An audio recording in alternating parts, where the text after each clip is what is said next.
Às vezes, quando tudo está em silêncio, surge uma pergunta que ninguém faz em voz alta. Não porque seja proibida, mas porque é grande demais.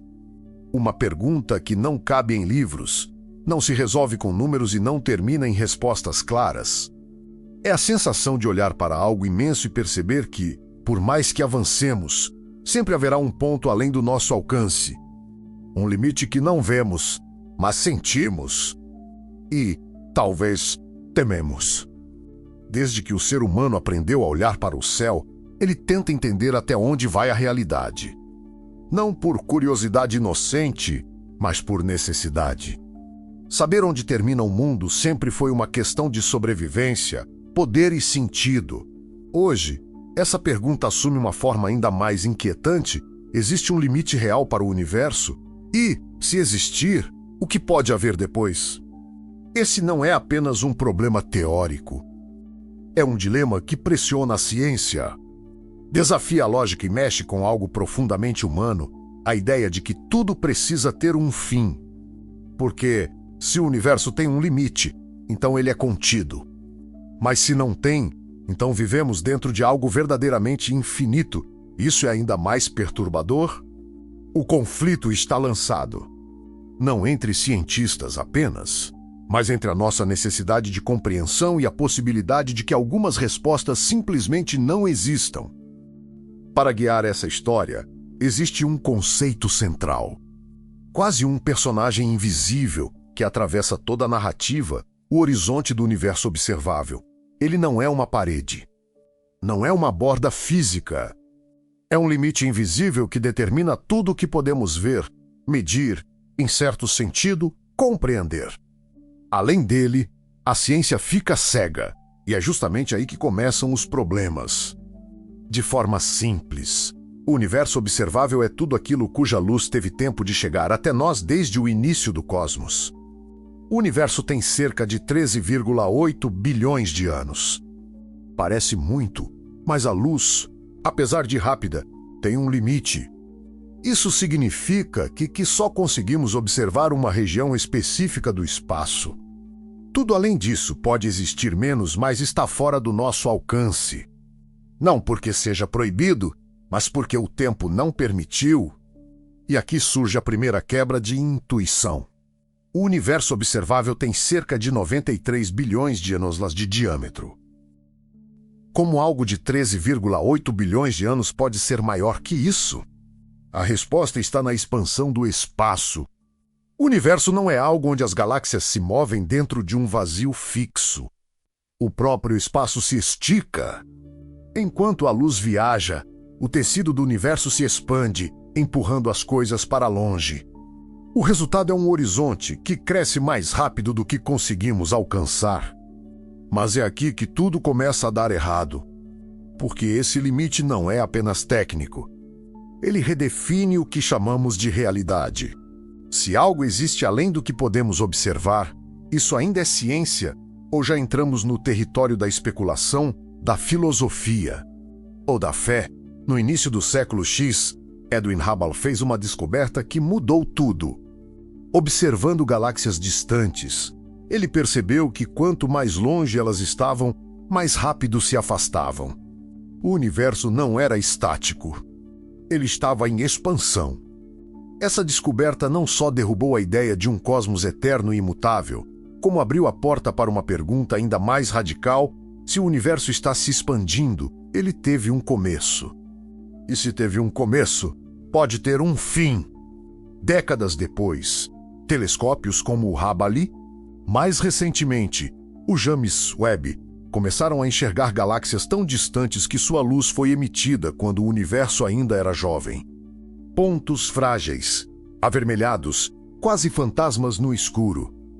Cada uma dessas imagens é uma janela para o passado, mas também é um lembrete cruel a um ponto além do qual não conseguimos ver nada, e foi nesse ponto que ninguém sabia o que fazer. Porque, ao contrário de um oceano ou de uma montanha, o limite do universo não pode ser alcançado.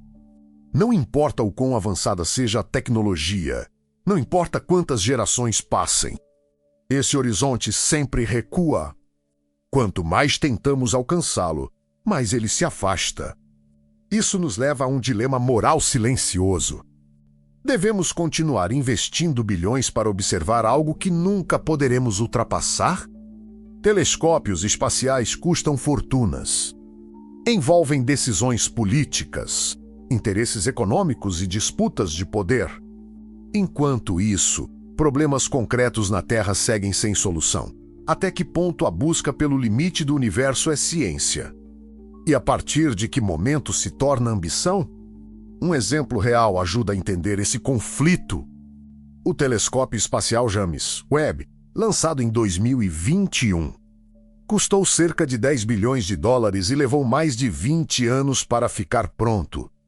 Durante esse tempo, houve cortes, atrasos, críticas públicas e disputas entre agências espaciais e governos. Muitos questionaram se valia a pena, mas o Webb revelou algo inesperado.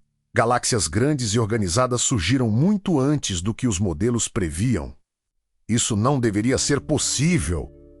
Segundo a teoria, o universo primitivo era caótico demais para formar estruturas complexas tão cedo. Mas elas estavam lá, claras, incontestáveis. A ciência foi obrigada a admitir que algo estava errado, não nas imagens, mas no nosso entendimento. E então veio a revelação que contrariou o senso comum. Talvez o universo observável seja apenas uma fração mínima de algo muito maior. Não um todo, mas uma bolha. Uma região local dentro de uma realidade colossal, possivelmente infinita. Essa ideia, conhecida como multiverso inflacionário, sugere que o Big Bang não foi um evento único, mas apenas um entre muitos. Universos surgindo como espumas, cada um com suas próprias leis físicas. Se isso for verdade, o nosso universo não tem um depois, ele tem vizinhos. Mas o problema é que nunca poderemos alcançá-los.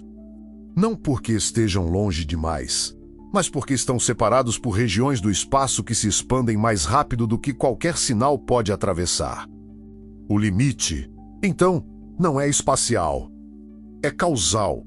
Nada além dele pode nos afetar. E nada do que fazemos pode afetar o que está além. É um isolamento absoluto. Aqui surge um dilema ainda mais profundo. Se algo existe, mas nunca poderá ser observado, testado ou influenciado. Isso importa. Para a ciência, talvez não. Para a humanidade, talvez sim. Porque essa ideia destrói a noção de centralidade. Não somos o centro do universo. Talvez nem sejamos parte relevante dele. Casos históricos mostram como essa ideia sempre incomodou. Giordano Bruno, no século XVI, foi executado após defender que o universo era infinito e que as estrelas eram outros sóis com seus próprios mundos. Sua visão era mais filosófica do que científica, mas o medo não vinha da falta de provas. Vinha das consequências. Um universo sem centro enfraquece o poder de quem afirma ter respostas absolutas. Séculos depois, a situação se repete de outra forma. Hoje, grandes decisões científicas passam por comitês, governos e interesses estratégicos. Explorar os limites do universo também é uma forma de poder. Quem controla o conhecimento, controla a narrativa, e nem sempre a verdade é conveniente. Mas o problema é que o limite não é apenas externo, ele é interno. Nosso cérebro evoluiu para lidar com savanas, predadores e ciclos curtos. Não com infinitos, eternidades e realidades inacessíveis. Talvez o universo seja grande demais para caber na mente humana. E talvez isso seja o verdadeiro limite. Porque, se o universo não tem borda, não tem centro e não tem fim observável, então a pergunta o que existe depois pode estar mal formulada. Talvez não exista um depois. Talvez exista apenas mais do mesmo, repetido em escalas que não conseguimos conceber. Ou talvez exista algo completamente diferente. Algo onde as leis da física não se aplicam. Onde espaço e tempo não fazem sentido. Mas, se for assim, nunca saberemos. E é nesse ponto que a ciência encontra a filosofia. Não como inimigas, mas como aliadas na dúvida. A ciência admite há limites que talvez nunca sejam ultrapassados. A filosofia responde, mesmo assim, perguntar ainda importa. No fim, o limite real do universo pode não estar no espaço. Pode estar na nossa necessidade de respostas definitivas. No desconforto com a ideia de que algumas perguntas não foram feitas para serem resolvidas, mas para nos lembrar do nosso tamanho. Talvez, ao olhar para o céu e imaginar o que existe além, não estejamos tentando entender o universo. Talvez estejamos tentando entender a nós mesmos. E talvez o silêncio além do horizonte não seja um vazio, mas um espelho. Se essa reflexão te fez pensar, compartilhar ou questionar, considere deixar um comentário ou dividir este vídeo com alguém que também se pergunta até onde vai a realidade. Às vezes, a pergunta certa já é, por si só, um passo além do limite. Algumas perguntas não existem para serem resolvidas. Existem para nos lembrar do nosso tamanho. Se esse tipo de reflexão faz sentido para você, talvez valha a pena continuar por aqui. Às vezes, acompanhar uma ideia até o fim já é uma forma de ir além do limite.